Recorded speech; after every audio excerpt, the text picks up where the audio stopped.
Hey guys, this is the Investors channel where investors come for stock recommendations and financial news. And today, we're going to answer the question of why Ford hired Jim Hackett, a furniture maker, as CEO. Now, many people have been concerned that he wasn't from the automotive industry and that he was a furniture maker instead, and therefore question his competence. Now, I did tell you that Jim Hackett is a very innovative guy. We'll see later on in this video.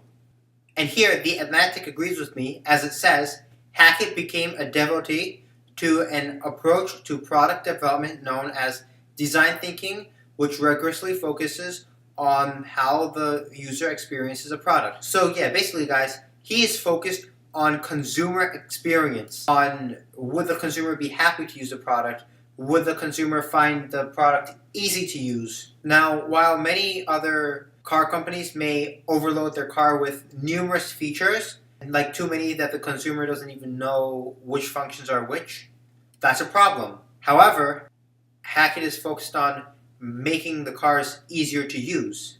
Now, he is getting into the hybrid space, and he's focusing more on the Ford F-150s. Now, just to show you how innovative Hackett is, I'm going to show you what he says. This is called a design gap. Points to two lines on a graph he'd sketched from a whiteboard. This is how innovative people talk. And the gap shows room for improvement, which is why Hackett is there. He focuses on user experience and improving it. And in light of self-driving cars, these are the questions he asks for the user experience of his cars. Do people want to own their cars or share them? Drive them or have them driven? The flood of new technologies is making everything possible. Now, many of you may disagree with the quote, less is more, and it may not apply in most cases, but it applies in this case. In effect to passing decisions on to customers, overloading the dashboard with too many doodads requires the driver to do hard thinking about what he or she needs while on the road. At the same time, it burdens the company producing all the options.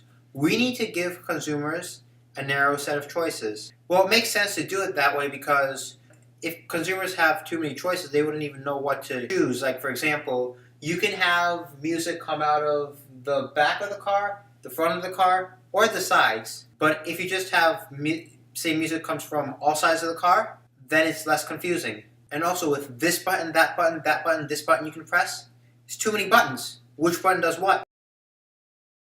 Anyways, guys, hopefully this explains why Ford hired a furniture maker, Jim Hackett, as CEO, and it shows you how innovative this man is. If you have any questions, please don't hesitate to ask in the comments space.